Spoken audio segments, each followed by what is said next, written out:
ዛሬ ይዤላችሁ የመጣሁት የፀጉር ቅባት ሽበታችሁን ለማጥፋትና ሽበታችሁ እንዳይወጣ የሚከላከል ቆንጆ የሆነ በቤት ውስጥ የምትሰሩት የፀጉር ቅባት ይዤላችሁ መጥቻለሁ። ያለ እድሜ ሽበት ላስቸገራችሁ፣ እንዲሁም ደግሞ ፀጉራችሁ እየተነቃቀለና ፀጉራችሁ እየረገፈ ላስቸገራችሁ፣ ፀጉራችሁን ማለስለስ ከፈለጋችሁ፣ ፀጉራችሁ እንዲፋፋ ከፈለጋችሁ ይሄንን የፀጉር ቅባት በቤታችሁ ሰርታችሁ ተጠቀሙት። ሰላም ቤተሰቦች እንዴት ናችሁ? እግዚአብሔር ይመስገን እኔ ደህና ነኝ። ዛሬም በአዲስ ቪዲዮ መጥቻለሁ። ዛሬ ይዤላችሁ የመጣሁት ያለ እድሜ ሽበት ላስቸገራችሁ፣ እንግዲህ ብዙዎቻችን ያለ እድሜ ሽበት አስቸግሮናል። በተለይ በአረብ ሀገር ያለን እህቶች ብዙ ጊዜ የሚያስቸግረን ሽበትና ማዲያት ነው። ዛሬ ደግሞ ለእናንተ ይሆናል፣ ይጠቅማችኋል። እኔ የጠቀመኝን ለእናንተ ለቤተሰቦች ላጋራችሁ ብዬ ይዤላችሁ መጥቻለሁ። ይህንን በእርግጠኝነት እንደዚህ አድርጋችሁ ከሰራችሁትና ከተጠቀማችሁበት በፀጉራችሁ ላይ ትልቅ ለውጥ ታያላችሁ። እንደገና ደግሞ ሽበታችሁ የወጣው ሽበታችሁ እንዲጠቁርና ድጋሜ ደግሞ ሊወጣ የተዘጋጀው ሽበት እንዴት አድርጋችሁ ማጥቆር እንደምትችሉ ሽበቱ እንዳይበዛባችሁ ወይም ደግሞ ሽበቱ ከስር የሚወጣው ሽበት እንዴት እንዳይወጣ ማድረግ ይቻላል የሚለውን አብረን የምናይ ይሆናል። እንግዲህ ወደ አሰራሩ ስንሄድ መጀመሪያ ላይክ አድርጉ። ቪዲዮን ስትጀምሩት ላይክ እያደረጋችሁ፣ ለቻናሌ አዲስ ከሆናችሁ ደግሞ ሰብስክራይብ እያደረጋችሁ ጀምሮ ላለውኝ። እንግዲህ ወደ አሰራሩ ስንሄድ መጀመሪያ የጨመርኩት ጥቁር አዝሙድ ነው። ጥቁር አዝሙድ እንግዲህ ሽበትን በዋናነት ሽበትን ሊያመጣብን ከሚችለው ነገር በፀጉር ስር ውስጥ ያለው ሜላኒን ለፀጉር ቀለም የሚሰጥ ንጥረ ነገር በመቀነሱ ነው እና እንግዲህ ይሄ ጥቁር አዝሙድ ደግሞ የሜላኒንን ምርትን ማነቃቃት ጥቁር አዝሙድ ውስጥ የሚገኘውን አሲድ እና ሌሎቹን አንቲኦክሲደንቶችን የፀጉር ቀለሙን እንዲጠብቅ ይረዱታል ማለት ነው እና ስለዚህ መጀመሪያ የተጠቀምኩት ጥቁር አዝሙድ ነው። ከዛ በኋላ ደግሞ እንዳያችሁት አብሽ ነው። አብሹን ሁለቱን ምን ታረጋላችሁ መሰላችሁ? አንድ ላይ ተቀላቅሉትና ትንሽ በሳት ሞቅ ሞቅ ታረጉታላችሁ። ትንሽ ታምሱታላችሁ ማለት ነው። ስትፈጩት እንዲደቅላችሁ። ዝም ብላችሁ ከፈጫችሁት ይሄ እንትኑ ጥቁር አዝሙዱ እንዴት ነው ጭፍልቅ የማለክ ነገር አለውና እንትን አይልላችሁም፣ አይደቅላችሁም። ስለዚህ ሞቅ ሞቅ አድርጋችሁ በሳት በመጥበሻ ከዛ ትፈጩታላችሁ ማለት ነው። ስትፈጩት እንደዚህ ሆንላችኋል። ስታዘጋጁ ዘይቱንም ስታዘጋጁት ቆንጆ የሆነ ጥቁር ያለ ዘይት ይወጣላችኋል ማለት ነው። ሌላኛው ሶስተኛው የምትጠቀሙት ግብአት ደግሞ የሰሊጥ ቅባት ነው። የሰሊጥ ዘይት ይሄንን ልብ ብላችሁ ስሙኝ። የሰሊጥ ዘይት ማዘጋጀት አለባችሁ። ከጥቁር አዝሙዱና ከአብሹ ጋር የምትሰሩት የሰሊጥ ዘይት አዘጋጁ። የሰሊጥ ዘይት እንግዲህ ለፀጉራችን ምን ጥቅም ይሰጠናል ካላችሁኝ፣ የፀጉር እድገትን ያፋጥናል። እንደገና ደግሞ ቶሎ ብሎ የሚከሰት ሽበትን ይከላከላል። የራስ ቅልን ጤንነት ይጠብቃል። ፀጉርን ያለሰልሳል። እንደገና ደግሞ ለተሰነጣጠቀ የፀጉር ጫፍ ፀጉርን በጫፍ ላይ የመሰነጣት ችግር ካለብን እሱን ያስወግድልናል ማለት ነው። ከዛ የጨመርኩት ሌላው ምንድን ነው ደግሞ አይታችሁኝ እንደሆነ በትንሽዬ የሻይ ማንኪያ አንድ የሻይ ማንኪያ የሚሆን የዝንጅብል ዱቄት ጨምሬያለሁ። ዝንጅብል ሁላችሁም እንደምታውቁት እንግዲህ ለፀጉር እድገት፣ ለራስ ቅል ጤንነት እንዲሁም ደግሞ የደም ዝውውርን ያሻሽላል።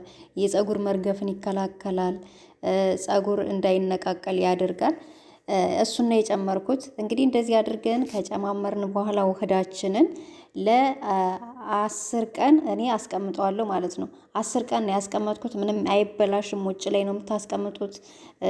ቀኑ ከረዘመባችሁ 1 ሳምንትም 5 ቀንም ማስቀመጥ ትችላላችሁ። ግን እንደ አጋጣሚ ሆኖ 10 ቀን ነው ያስቀመጥኩት። በጣም የሚገርም ቅባት ነው ያገኘሁት። ቆንጆ ነው።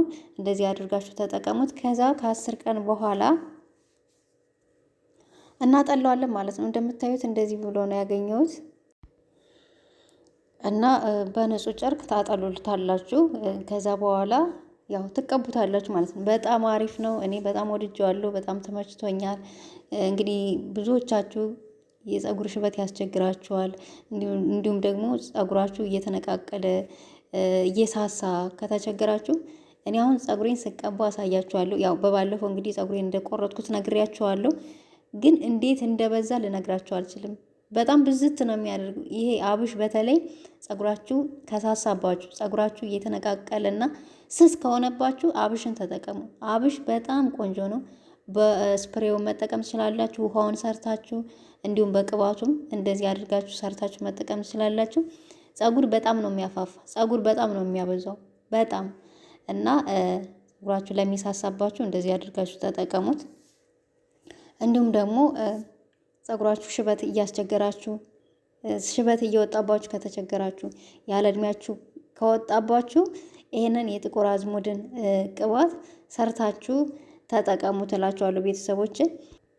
ጥቁር አዝሙድ ሁላችሁም እንደምታውቁት ለብዙ ጤንነት ጠቃሚ ነው። እንግዲህ ጥቁር አዝሙድ ለጸጉራችን ስንጠቀመው ደግሞ ሽበትን በዋናነት የሚከሰተውን በጸጉር ስር ውስጥ ያለውን ሜላኒን የተባለውን ንጥረ ነገር በመቀነሱ ነው። እንግዲህ ይሄ ደግሞ የጥቁር አዝሙድ ደግሞ ጥቅሙ ምንድን ነው? ለሽበቱ የሜላኒንን ምርትን ያነቃቃል። ጥቁር አዝሙድ በውስጡ የሚገኘውን ኒሎሌክ አሲድ እና ሌሎች አንቲኦክሲዳንቶችን እንዴት ነው የጸጉር ስልን ቀለሙ ተጠብቆ እንዲቆይ ይረዳዋል ማለት ነው። ጠቅላላ አድርጌ ስለ ጥቁር አዝሙድ ለጸጉራችን የሚሰጠውን ጥቅም ስነግራችሁ እንግዲህ የጸጉር መርገፍን ይከላከላል፣ የራስ ቅልን ጤንነት ይጠብቃል። ያው የጸረ ባክቴሪያ እና የጸረ ፈንገስ ባህሪ ስላለው የራስ ቅል ማሳከክን ይከላከላል ማለት ነው። እንዲሁም ደግሞ የጸጉር እርጥበትን ጸጉር እንዳይደርቅ እንዳይሰባበር በማድረግ እንግዲህ ተፈጥሯዊ ይዘቱን ጠብቆ እንዲኖር ያደርገዋል ማለት ነው።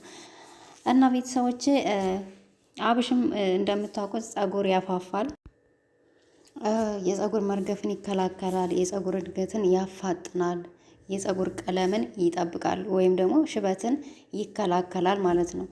እንግዲህ አብሽ የያዛቸው አንቲኦክሲዳንቶች ጸጉር ቀድሞ እንዳይሸብት በመከላከል ተፈጥሯዊ ቀለሙን እንዲጠበቅ ያደርግልናል ማለት ነው። ሌላው የሰሊጥ ዘይት ነው የተጠቀምኩት። እሱን የሰሊጥ ዘይትን ካገኛችሁ ብትጠቀሙት በጣም አሪፍ ነው። በተለይ ለጸጉራችሁ በጣም ቆንጆ ነው። ለጸጉር ጤንነት ጥንካሬ በጣም ቆንጆ ዘይት ነው እሱ። በውስጡ ደግሞ የያዛቸው ቫይታሚኖች እንደ ቫይታሚን ኤ፣ እንደ ቫይታሚን ቢ፣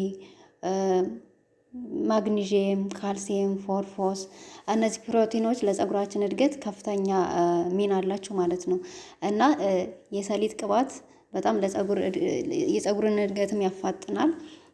እንዲሁም ደግሞ ቀደም ብሎ ሊወጣ ያሰበውን ሽበትን ይከላከላል ማለት ነው። የራስ ቅልን ጤንነት ይጠብቃል። በጣም አሪፍ ነው። ካገኛችሁ ንጹህ የሰሊጥ ዘይት እሱን ተጠቀሙ። እኔ ከሀገር ቤት አስመጥቼ ነው እና ንጹህ የሰሊጥ ዘይት ካገኛችሁ ለሽበት በጣም ነው ቆንጆ ነው። እንደዚህ ከጥቁር አዝሙድ ጋር እየቀላቀላችሁ ከሰራችሁት ሽበታችሁን እንዳይወጣና ደግሞ የወጣውንም ቀለሙን እንዲቀይር ያደርግላችኋል።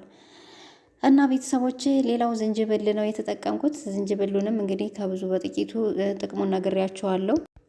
ያው ጸጉርን እንዳይረግፍ ይከላከላል፣ የጸጉርን መነቃቀል ያስወግዳል እና ደረቅና ስብርብር ያለ ጸጉርን ለስላሳና አንጸባራቂ እንዲሆን ያደርጋል ማለት ነው።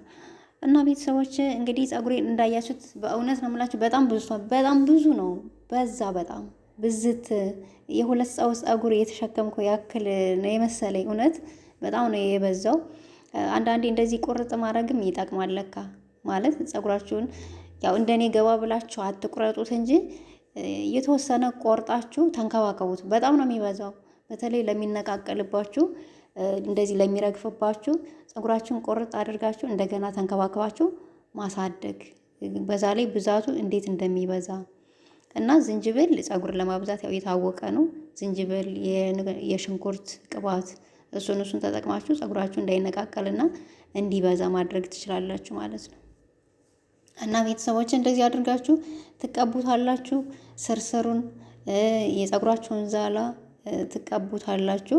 ስርስሩን ስትቀቡ ደግሞ ማሳጅ ማድረጋችሁን አትርሱ። ምክንያቱም ማሳጅ ስናደርገው አንደኛ የጸጉራችን የደም ዝውውር እንዲፋጠንልን ያደርግልናል ማለት ነው። እንግዲህ የደም ዝውውራችን ሲፋጠን ደግሞ ፀጉራችን እያደገ እየበዛ ይሄድልናል ማለት ነው። እና የዛሬው ቪዲዮአችን ይህንን ይመስል ነበረ። እንደወደዳችሁት ተስፋ አለኝ። በጣም ቆንጆ ነው። ይሄንን ተቀብቼ እኔ አልታጠቡም፣ እዛው ላይ ትተውታላችሁ፣ ተቀብታችሁ ትተውታላችሁ። ስትቀቡ ግን ፀጉራችሁ ንጹህ ቢሆን እየተሻለ ነው። ቆሻሻ ወይም ደግሞ ፀጉራችሁ ቅባት መሆን የለበትም። ንጹህ ላይ ተቀብታችሁ ውጤቱን በትንሽ ጊዜ እንድታዩት ይረዳችኋል ማለት ነው። እንግዲህ ቤተሰቦች ከወደዳችሁት ቪዲዮን ላይክ አድርጉ። ለቻናሌ አዲስ ከሆናችሁ ሰብስክራይብ እያደረጋችሁ ቤተሰብ ሁኑ። በሌላ በአዲስ ቪዲዮ እስከምንገናኝ ለዛሬው እዚህ ላይ ጨርሻለሁ። መልካም ጊዜ። አመሰግናለሁ።